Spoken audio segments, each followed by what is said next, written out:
आज की परीक्षा में तीनों सुख पूछूंगी तो लिख दोगे? हैं? सात्विक सुख क्या लिखोगे? सात्विक सुख क्या होता है? जोर से बोलो, सात्विक सुख क्या है? सारे बोलो। हाँ, आत्मा और बुद्धि की निर्मलता से उत्पन्न होने वाला है, परिणाम में अमृत जैसा सुख उत्पन्न करने वाला है। जो ऐसे सुख को क्या कहेंगे? सात्विक सुख। तो आपने बोला सात्विक सुख चाहिए, तो सात्विक सुख के लिए करना क्या पड़ेगा? आत्मा और बुद्धि को निर्मल शुद्ध करना पड़ेगा, जिससे हमारी आत्मा और बुद्धि निर्मल हो। आत्मा और बुद्धि निर्मल कैसे होंगी? जब प्रतिपल खराब खराब चीजों को हटाते जाएं विचार से ही, तो जो अंदर होगा वही बाहर आएगा ना। तो जब विचार और भाव दोनों ठीक होंगे तो कर्म अपने आप ही ठीक हो जाएंगे, शुभ कर्म हो जाएंगे। तो प्रतिपल उनको हटाते रहना और अच्छे अच्छे भावों को लाते रहना। यद भद्रम तन्ना आसु, ये बोलते रहना, तो सात्विक सुख मिल जाएगा फिर। और राजसिक सुख क्या है? इंद्रिय और उनके विषयों से उत्पन्न होने वाला है और परिणाम में जहर जैसा कष्ट देने वाला है, विष जैसा कष्ट देने वाला है। ठीक है, तो ये हो गया राजसिक सुख। इसलिए जब कभी भी अब इंद्रियां सुख के लिए कुछ मांगने लगे तो उनको मना कर देना। जब जीभ कहे कि ये खाना चाहिए और कान कहेंगे वाले शब्द चाहिए, आंखें कहें कि उधर घूम के आना है, वो वाला दृश्य चाहिए, गंगोत्री जाना है, नीलकंठ जाना है, और जब आपके हाथ पैर और मन कहें कि सो जाओ अब, तब क्या कहना? इनको ये वाला सुख नहीं चाहिए ना, ये तो राजसिक है। इंद्रिय और इंद्रिय के विषयों से उत्पन्न होने वाला राजसिक सुख। इसलिए जब इंद्रियां डिमांड करें सुख की तो उनको मना करना। आप बोलना मेरे को सात्विक सुख चाहिए, ये वाला नहीं चाहिए, तो फिर मुंह धो के आना। जब नींद आए तो मुंह धोना, वो तामस में आएगा वैसे नींद वाला, पर ये एक इंद्रियों का जो विषयों से मिलने वाला सुख है वो जब आए तो उसको हटाना। और तामस सुख क्या है? निद्रा आलस्य प्रमाद से जो मिलता है, निद्रा आलस्य प्रमाद से उत्पन्न होने वाला और परिणाम में आत्मा को मोह युक्त करने वाला। मोह का मतलब है मूढ़ता, वैचित्य, मोह वैचित्य, चित्त को विक्षिप्त कर देने वाला है जो। तो जब आपको कहीं कभी आलस्य आए, प्रमाद आए, महर्षि दयानंद को कहा कि आप पूरी रात जागरण करो और तब भगवान शिव खुश होकर के दर्शन देंगे। तो छोटा सा ही तो बच्चा था, तो उसको नींद आने लगी, बाकी तो सब सो गए, खर्राटे मार रहे थे, वही अकेला बच्चा जग रहा था। अब उसको भी नींद आने लगी, लेकिन उसने कहा नहीं, मुझे तो शिव के दर्शन करने, मुझे नहीं सोना है। तो बार बार आंखों को पानी से धो धो के आते थे उठ करके, सोना नहीं है मुझे। फिर आंख, फिर भी छोटा ही बच्चा था, आंख धोने के बाद भी नींद आ रही थी। तो फिर किसका, उनका नहीं, किसी और का उदाहरण है, उनको नींद आ रही थी तो अपनी चोटी को ऊपर बांध दिया खूंटी से। ठीक है, तो जैसे झटका आए तो वो चोटी खींचे तो फिर उसकी आंख खुल जाए, दर्द हो ना फिर। हाँ, तो उसको वो पढ़ाई कर रहे थे तो बार बार नींद आ रही थी, तो ऊपर एक रस्सी खूंटी में बांधी, रस्सी नीचे लाके अपनी चोटी को टाइट से बांध दिया, जैसे झटका आए चोटी खींच दे उसको ऊपर। आप भी बांध सकते हो, आपकी भी बड़ी बड़ी है ना चोटी, इधर वाले भी बांध सकते हैं। तो आज की परीक्षा में आप एक प्रश्न ये एक्स्ट्रा लिख देना, 3 प्रकार के सुखों का वर्णन करो। ठीक है, तो इसके एक्स्ट्रा मार्क्स मिलेंगे आपको, एक्स्ट्रा नंबर मिलेंगे। आगे, न तदस्ति पृथिव्यां व दिवि देवेषु व पुनः सत्वं प्रकृति ही जयी मुक्तम यद एभि स्यात् त्रिभि गुणैः। इन 3 से अतिरिक्त पूछना था। अच्छा पूछ।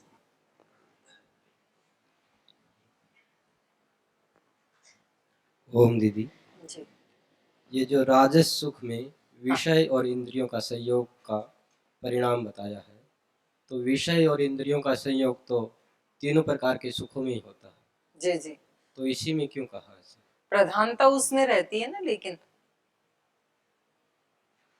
जो विषय और इंद्रियां तो तीनों जगह रहेंगी, पर आलस्य वाले में आलस्य ऐड हो गया, विषय और इंद्रियों से अतिरिक्त आलस्य और प्रमाद और जुड़ गया। और ऐसे ही सात्विक वाले में इंद्रियां तो हैं, मन भी अपने आप में एक इंद्रिय ही है, लेकिन उनके साथ में पवित्रता जुड़ गई, तो अतिरिक्त हो गई ना। इसमें आसक्ति से केवल ऐसे इसमें केवल विषय और इंद्रियां, ये दो ही रहेंगे।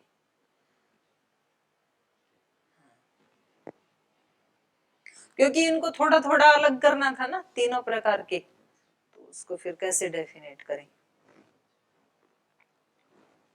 आगे कह रहे हैं, न तदस्ति पृथिव्याम व देवी व देवेशु व, कोई ऐसी जगह नहीं है धरती के ऊपर, और धरती में ही नहीं द्युलोक पर्यंत। पृथिव्याम, दिवी, देवेशु, देवों में, मनुष्यों में, धरती में, आकाश में, द्युलोक में, अंतरिक्ष में कोई ऐसा स्थान नहीं है जहां पर ए भी त्रिभी मुक्तम यत् स्यात्, जो इन तीन प्रकार के ये जो गुण हैं, तीनों प्रकार के गुणों से उत्पन्न वाला तीन प्रकार का सुख बता दिया। सत्व गुण से उत्पन्न होने वाला सात्विक सुख, रजोगुण से उत्पन्न होने वाला राजसिक सुख, तमोगुण से उत्पन्न होने वाला तामसिक सुख। तो इन तीन गुणों से उत्पन्न होने वाले सुख के अतिरिक्त और कोई, क्योंकि त्रिगुण त्रिगुण से तो त्रिलोक बना है, तो कह रहे हैं तीनों लोकों में कोई ऐसा स्थान नहीं है, चाहे वो देव रहते हो देवलोक है, या मनुष्यों के रहने का पृथ्वी लोक है, या दैवी शक्तियों के रहने का द्युलोक है, कोई भी है, क्योंकि सारे लोग इन त्रिगुण से ही बने हैं। और इन तीन गुणों से अतिरिक्त इनका कहीं अभाव हो, इनसे कहीं मुक्ति हो, ऐसी कोई जगह नहीं है। तो इससे क्या कहना चाह रहे हैं ये, कि त्रिगुण तो आपको हर जगह मिलेंगे, सत्वरजतम से मुक्त कोई जगह नहीं है। तो जब घर से भाग के आए थे तो आपको लगता होगा कि गुरुकुल में थोड़े ना रजोगुण तमोगुण मिलेंगे, वहां तो केवल प्योर सात्विक गुण मिलेगा, इसलिए घर वालों को छोड़ो और वहां भागो। लेकिन यहाँ भी आए तो तीनों गुण है ना, बाहर भी हैं अपने अंदर भी हैं। फिर लगता है कि नहीं, यहाँ तो बहुत सारे लोग रहते हैं, कुछ आलसी हैं, कुछ प्रमादी हैं, अब वहां चलते हैं गंगोत्री में, वहां तो केवल तपस्वी ही जाते हैं। तो वहां जाएंगे तो केवल सिद्ध महात्मा मिलेंगे, वहां पर कुछ जीवन मुक्त हो चुके, कुछ आधे हो चुके, कुछ अभी तैयारी में हैं, तो वहां चलते हैं। इसलिए लोग जाते हैं यहाँ से, बोलते हमें नीलकंठ भेज दो, गंगोत्री भेज दो, साधना करनी है। लेकिन वो स्थान पे भी आपको तीन गुण मिलेंगे, ये गीता कह रही है। त्रिगुण से मुक्त बोले नहीं है, धरती के ऊपर तो सब ऐसे ही हैं, सारे स्थान त्रिगुण से युक्त हैं। ऐसा करते हैं, चांद पे चलते हैं, वहां कोई नहीं है। तो चांद पे जाओगे तो वहां पर भी यही तीन गुण हैं, ये कह रही है गीता। बोले नहीं, चांद से भी ऊपर द्युलोक में जाएंगे, वहां जाके ध्यान लगाएंगे द्युलोक में, वहां पर भी त्रिगुण है। तो त्रिगुण से मुक्त कोई स्थान नहीं है, अपने अंदर भी नहीं है, बाहर भी नहीं है। अब क्या करेंगे बताओ, क्या करोगे मोहन जी? सब जगह तीन गुण है तो क्या करोगे?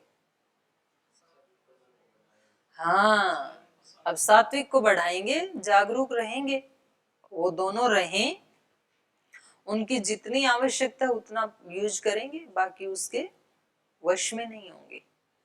तो इसलिए अब आप बोलो कि जहां भगवान ने हमें रखा है हम बिल्कुल ठीक हैं, नो प्रॉब्लम, कहीं भी रखें, घर में रखें, आश्रम में रखें, फैक्ट्री में रखें, दुकान पे रखें, बिजनेस में रखें, देश में रखें, विदेश में रखें, कहीं भी रखें, कोई दिक्कत नहीं है, क्योंकि सब जगह त्रिगुण है।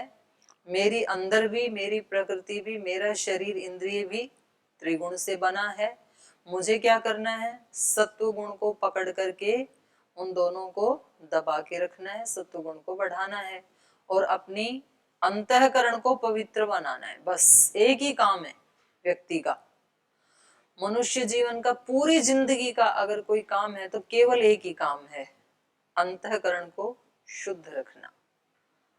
जैसे घर बनाते हैं तो घर में रहने वाला जो व्यक्ति है, घर का मालिक है या मालकिन है, तो घर बनते ही उसको क्या लगता है कि आज के बाद घर कभी भी गंदा नहीं रखना है, घर को रोज साफ करना है। घर 24 घंटे क्या होना चाहिए, बिल्कुल साफ। और कुछ ज्यादा ही कॉन्शियस हैं तो वो 2-3 बार पोछा लगवाते हैं अपने उससे, कि घर हमेशा चमकता रहना चाहिए शीशे की तरह, कोई तिनका भी नहीं होना चाहिए वहां पे।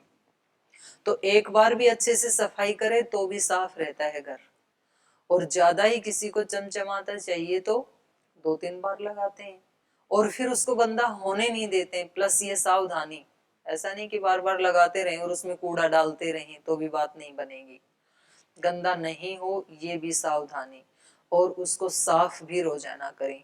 तो ये सेम इक्वेशन हमारे अंदर वाले घर पे भी लागू। ये घर तो बना के दे दिया भगवान ने, हमें नहीं बनाना कुछ भी, मंदिर बना के दे दिया है, ये घर बना के दे दिया है। अब क्या करना है, अब इसको बिल्कुल साफ रखना है। कोई एक विचार ऐसा नहीं आए इसमें जो इसको रुला के चला जाए, जो इसको हताश, निराश, उदास करके चला जाए। एक भी भाव ऐसा नहीं आने देंगे, एक भी विचार ऐसा नहीं आने देंगे। आ गया तो पोछा लगाएंगे, झाड़ू लगाएंगे। तो यहाँ की झाड़ू पोछा क्या है, बाहर तो ले आओगे मार्केट से, अंदर वाला हमारी जागरूकता ही वो झाड़ू पोछा है। हम सजग रहें हमेशा, उसको हटाएं। हम विचार से ही गलत विचार को हटाना है। एक विचार हमारा सात्विक विचार झाड़ू पोछे का काम करेगा, और जो राजसिक तामसिक विचार है वो कूड़ा करकट का काम करते हैं। तो एक सत्व गुण से उन दोनों को हटाना। तो इसलिए इन्होंने बता दिया, बहुत अच्छी बात बताई है भगवान कृष्ण ने। न तदस्ति पृथिव्याम व दिवि देवेषु अपुनः सत्वं प्रकृतिजयी मुक्तम यद एभिः त्रिभिः गुणैः स्यात्। ऐसा कोई प्राणी नहीं है इस पृथ्वीलोक में, ऐसा कोई मनुष्य नहीं है, देवलोक में ऐसा कोई देवता नहीं है जो प्रकृति के द्वारा उत्पन्न सत्वरजतम इन 3 गुणों से मुक्त ना हो। आप कहेंगे जी देवलोक में भी ये सत्वरजतम चलते हैं क्या, देवताओं में चलते हैं? ये चलते हैं, देवताओं की भी कैटेगरी होती है। इसलिए भगवान महादेव को क्या कहा, देवों का भी देव, मतलब उनका भी कोई बॉस होता है, देवों का भी। जैसे मनुष्यों में भी कैटेगरी होती है ना, निकृष्ट मनुष्य, मध्यम कोटि के मनुष्य और उच्च कोटि के, श्रेष्ठ कोटि के मनुष्य। श्रेष्ठ कोटि के जो मनुष्य हैं वो तो देवतुल्य ही होते हैं। योनि उनकी ये है, पार्थिव शरीर है, बाकी उनके चित्त की स्थिति देवों के बराबर होती है, कभी देवों से भी ऊंची होती है। लेकिन ये त्रिगुण है, इसका मतलब देवों में भी राग द्वेष होते हैं। कैटेगरी होगी ना तो फिर राग द्वेष आएंगे। जो ये व्यक्ति अपने से नीचे वाले को देखेगा तो इसमें अभिमान आएगा, देखो ये ऐसे सड़ रहे हैं, हम तो इनसे कितने अच्छे हैं। और जब ऊपर वाले को देखेगा तो ईर्ष्या होगी, ये इतनी ऊंचाई पे क्यों है, मैं क्यों नहीं हूं। तो ये व्यक्ति कहीं भी रहेगा और इसको तो मिलेंगे, कुछ अपने से श्रेष्ठ मिलेंगे, कुछ निकृष्ट मिलेंगे। तो इस व्यक्ति में यदि जब तक त्रिगुण है, त्रिगुणातीत स्थिति को जब तक इसने अनुभव नहीं किया, तब तक ये चाहे देवलोक में रहे तो देवों में भी होता है। तो ऐसी बहुत कहानियां सुनी होंगी ना आपने, एक देवता दूसरे देवता से झगड़ा भी करते हैं, नीचा भी दिखाते हैं, ईर्ष्या भी करते हैं। लेकिन उनमें भी जो सबसे महान देव है, देवों का भी देव, महादेव, तो उन्होंने अपनी सब कामनाओं को, कामदेव को भस्म किया था। तो कामदेव का मतलब समस्त कामना मात्र को जिसने जीत लिया, भस्म कर दिया अपने योग की अग्नि से। तीसरा नेत्र खोला, तीसरा नेत्र खुलता है योग से। तीसरे नेत्र का मतलब क्या है, दो नेत्र जो है ये तो बाहर का देखते हैं केवल, और एक नेत्र अंदर है वो अंदर का भी देखता है। वो जब एक्टिवेट हो जाता है ना तो वो अंदर वाले को भी देखता है, और एक्टिवेट नहीं हुआ है तब भी देखता है, वो अंदर देखता है। आपके मन में क्या चल रहा है, विचार में क्या चल रहा है, हृदय में भाव में क्या चल रहा है, तो ये पता चलता है ना, हमें पता चलता है ना। तो कौन देखता है उसको, वो तीसरा नेत्र ही देखता है। इसलिए ईश्वर को क्या कहा, त्र्यंबकम, त्रिनेत्र वाला, त्र्यंबकम यजामहे। हम सब ही अनअभिव्यक्त त्र्यंबक हैं, ईश्वर के ही अंश है ना सब आत्माएं, तो वो उसकी तो तीनों की तीनों आंखें एक्टिवेट हैं, हमारी दो ही हैं, बाहर बाहर का दिखता है, अंदर वाला देखते नहीं है, मतलब देखते हुए भी नहीं देखते हैं, दिखता तो है लेकिन उसको हम नहीं देखते हैं। तो इसलिए वो महादेव हैं कि उन्होंने समस्त कामनाओं मात्र का ही नाश कर दिया। और कैसे रहते हैं, अपरिग्रही होकर के रहते हैं, स्मशान में रहते हैं। वहां से कौन भगाएगा, शहर में से नगर में से तो कोई भगा सकता है, तो जी ये स्थान हमें दे दो, और वहां से कौन भगाएगा, वहां से कोई नहीं भगाता है। जमीन में बैठते हैं, पत्थर के ऊपर बैठे हैं, तो सिंहासन पे बैठे तो कोई उतार देगा, आप ऊंचे कैसे बैठ सकते हैं, जब बैठा ही जमीन पे है तो उससे नीचे कोई क्या गिराएगा, यहां से तो कोई गिरा सकता है ना चांस गिरने का, पर जब आप बैठे ही जमीन पे हैं तो उससे नीचे कौन गिराएगा, उससे नीचे कोई नहीं गिरा सकता है। तो इसलिए महादेव रहते ही कहाँ हैं, सिंहासन पे नहीं रहते हैं, वो अपनी वो अपरिग्रही, तो इसलिए वो महादेव हैं। तो इन त्रिगुणों को जो जीत लेगा तो वो फिर कहीं भी रहे, वो द्युलोक में रहे, पृथ्वीलोक में रहे, कहीं भी रहे। तो इसलिए ये कहा कि हे परम तप, इस पृथ्वीलोक में ऐसा कोई मनुष्य नहीं है, देवलोक में ऐसा कोई देवता नहीं है जो प्रकृति के द्वारा उत्पन्न इन तीन गुणों से मुक्त हो। न तदस्ति पृथिव्याम व दिवि व देवेषु व पुनः सत्वं प्रकृतिजयी मुक्तम यदि एभि स्यात् त्रिभिः गुणैः। आगे ब्राह्मण क्षत्रिय विषाम शूद्राणां च परं तपः कर्मणि प्रविभक्तानि स्वभाव प्रभवैर्गुणैः शमो दमः तपः शौचं क्षान्तिरार्जवमेव च ज्ञानं विज्ञानमास्तिक्यं ब्रह्म कर्म स्वभावजम् शौर्यं तेजो धृतिर्द्राक्षं युद्धे चाप्यपलायनं दानम् ईश्वरभावश्च क्षात्रं कर्म स्वभावजम्। अब आगे कह रहे हैं, हे परम तप, शत्रुओं को तपाने वाले, ब्राह्मण क्षत्रिय विषाम शूद्राणाम च कर्मणि प्रविभक्तानि स्वभाव प्रभवै गुणैः। ये जो चार वर्ण आश्रम बनाए, ब्राह्मण क्षत्रिय वैश्य और शूद्र, ये कैसे उत्पन्न हुए, तो कहा कि स्वभाव प्रभवै गुणैः, अपने अपने स्वभाव के प्रभाव से उत्पन्न हुए। जैसा जिसका स्वभाव था उस स्वभाव के कारण, अगर किसी का ज्ञान प्रधान स्वभाव था तो उस स्वभाव के कारण वो ब्राह्मण बन गया, अगर किसी में क्षात्र धर्म की प्रधानता थी संस्कारों में तो क्षत्रिय बन गया, ऐसे ही वैश्य बन गए, शूद्र बन गए। तो ये सारे चारों वर्ण हैं जो वो अपने अपने स्वभाव से जो उत्पन्न हुए, सत्वरजतम, इन गुणों के कारण इनके अलग अलग कर्म भी बांट दिए। जैसे जिसके संस्कार, जैसा जिसका भाव, जैसे जिसकी सत्वरजतम में से किसी एक की प्रधानता, वो ही उसका वर्ण आश्रम। तो इसमें किस चीज पे बल दिया गीता ने, स्वभाव पर। जो हमने अपना स्वभाव बना लिया ना, बस वो ही फिर हमें आगे ले जाता है। तो इन्होंने 2-3 पंक्ति लिखी हैं इसके ऊपर। गीता का मंतव्य यह है कि आत्मा करता नहीं है बल्कि प्रकृति ही करता है, और प्रकृति में क्योंकि सत्व रज तम ये तीनों गुण काम करते हैं, इसलिए सृष्टि का सारा चक्र इन तीन गुणों का ही परिणाम है। मनुष्य क्या है? मनुष्य मानव के मन की रचना में, उसके स्वभाव में ये ही गुण काम कर रहे हैं, तीन गुण ही। और इन गुणों की कमी या अधिकता के कारण कोई ब्राह्मण बन जाता है, कोई क्षत्रिय, कोई वैश्य और कोई शूद्र। प्रत्येक व्यक्ति का स्वभाव उसका अपना सात्विक, राजसिक, तामसिक गुण है।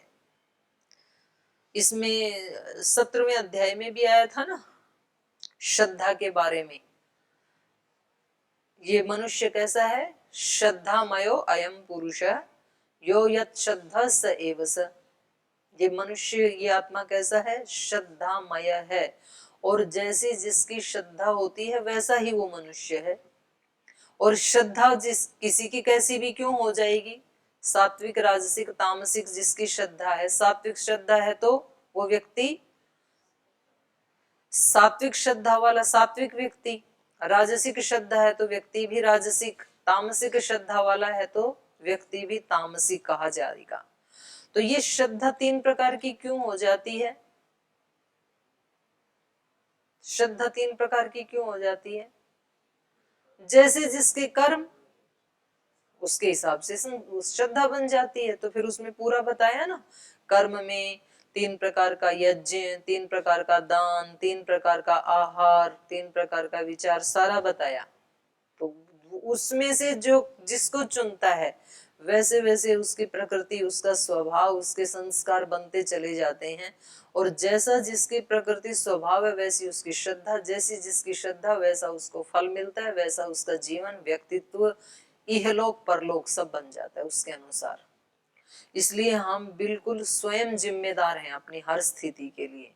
हम पृथ्वीलोक में रहते हैं या देवलोक में रहते हैं कि स्वर्गलोक में रहते हैं, हम खुशी में खुश रहते हैं या दुखी होकर के, दुख से युक्त होकर के रहते हैं, या तनाव में रहते हैं, या आध्यात्मिकता में रहते हैं, बहुत धनवान हैं, गरीब हैं, जैसे भी हैं, ब्रह्मचारी हैं, सन्यासी हैं, गृहस्थ हैं, वो सब किसने बनाया? हमारे को हमने ही बनाया, स्वयं ने। हम स्वयं ही जिम्मेदार हैं जो भी हैं, और आगे भी हम जो बनना चाहें उसके लिए भी स्वयं ही जिम्मेदार हैं, ऐसे गीता कह रही है। तो इस श्लोक में गीता ने स्वभाव पर बल दिया है। प्रत्येक व्यक्ति का अपना अपना स्वभाव होता है। स्वभाव का मतलब, ये स्वभाव एक तो जो व्यवहार आदि से थोड़ा पता लगता है वो तो बहुत ऊपर की स्टेज है। स्वभाव तो वो होता है कि जो हटता ही नहीं है, मतलब वो ना बोले ना कुछ भी। स्वभाव आचरण का तो तब पता लगेगा या तो वो कुछ काम करे या तो कुछ बोले, तब पता लगेगा ना। लेकिन अगर व्यक्ति कुछ भी ना बोले, ऐसे ही बैठा है, तो भी उसके स्वभाव का, अपने स्वभाव को वो रेडिएट करता है। जैसे कोई चीज यहाँ ला के रखी, अमरूद रखे मानो, तो वो कुछ नहीं बोल रहा है अमरूद, लेकिन तो भी उसकी महक आएगी, सुगंध आएगी। और यहाँ पर मानो कोई चूहा मर गया, चूहे हैं आपके गुरुकुल में अब वो तो बेचारा मरा पड़ा, वो कुछ नहीं बोल रहा, उधर रखा है उसको कोने में, लेकिन वो क्या करेगा? बोल रहा है ना, दुर्गंध आएगी ना। तो हम सब ऐसे ही हैं, हम सब की एक प्रकृति है, एक स्वभाव है। जैसा हम अंदर जीते हैं ना, वो हमारी महक बनती है, वो हमारी गंध बनती है, वो हमारा स्वभाव है। और वो स्वभाव प्रभाव डालता है अगले व्यक्ति के ऊपर, और अगला व्यक्ति जितना ज्यादा संवेदनशील होगा ना, उतना उसको कैच कर पाएगा। ये भी होता है कि अगले व्यक्ति के स्वभाव में मतलब थोड़ी सी भी ग्रहण शक्ति नहीं है, तो बिल्कुल संतों के पास, ऋषियों के पास रह के भी उनके लिए बराबरी है। उन्होंने खाना, सोना, काम करना, ठीक, बस उतना ही। और कोई ग्रहणशील है तो तुरंत वो कुछ ना कुछ तो लेके जाता है वहां से। दोनों ही बातें हैं। उस व्यक्ति का भी अपना स्वभाव है, लेने वाले का, इस व्यक्ति का भी अपना स्वभाव है, देने वाले का भी। जब भी हम किसी से मिलते हैं ना, तो दोनों के स्वभाव, दोनों के संस्कार काम करते हैं। और उसको कोई हटा नहीं सकता। तो स्वभाव से अंतर आत्मा में निहित संस्कारों और वासनाओं के बीज से कोई सात्विक है, कोई राजसिक है, कोई तामसिक है। ब्राह्मण, क्षत्रिय, वैश्य, शूद्र इन्हीं की कम ज्यादा मात्रा से कहलाता है व्यक्ति। तो स्वभाव पर इतना बल इसलिए दिया जाता है, इसलिए दिया गया है कि मनुष्य जो कुछ है जन्म जन्मांतरों के संचित कर्मों के कारण बना है और इस स्वभाव के कारण उसका एक निश्चित व्यक्तित्व बन गया है। इसलिए सामाजिक समस्याओं पर विचार करते हुए हमें व्यष्टि को सम्मुख रखकर विचार करना होगा। माने समष्टि ठीक कब होगी? जब व्यष्टि ठीक होगी। समाज, राष्ट्र, देश ठीक कब होगा? जब व्यक्ति ठीक होगा, क्योंकि व्यक्तियों को मिला के ही तो समाज राष्ट्र बनता है। तो इसलिए कह रहे हैं व्यष्टि का स्वभाव जैसा होगा समष्टि का स्वभाव वैसा ही बनेगा। तो इन्होंने स्वभाव के बारे में ये तो 3 प्रकार का ही बता रही हैं, आगे इसको फिर कल पढ़ेंगे। आज ही विराम देते हैं कक्षा को।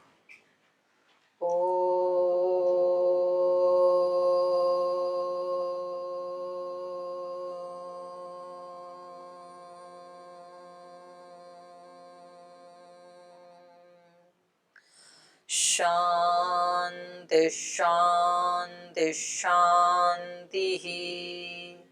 श्री गुरुभ्यो नमः।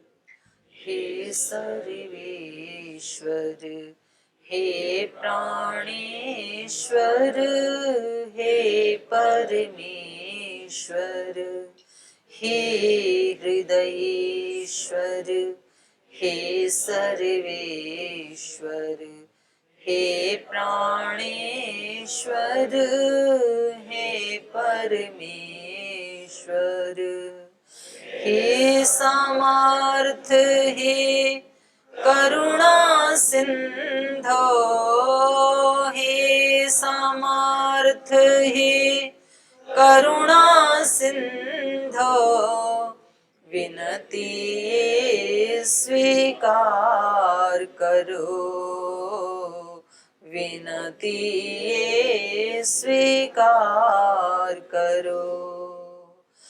भूल दिखाकर उसे मिटाकर, भूल दिखाकर उसे मिटाकर, अपना प्रेम प्रदान करो, अपना प्रेम प्रदान करो। पीर हरो हरि, पीर हरो,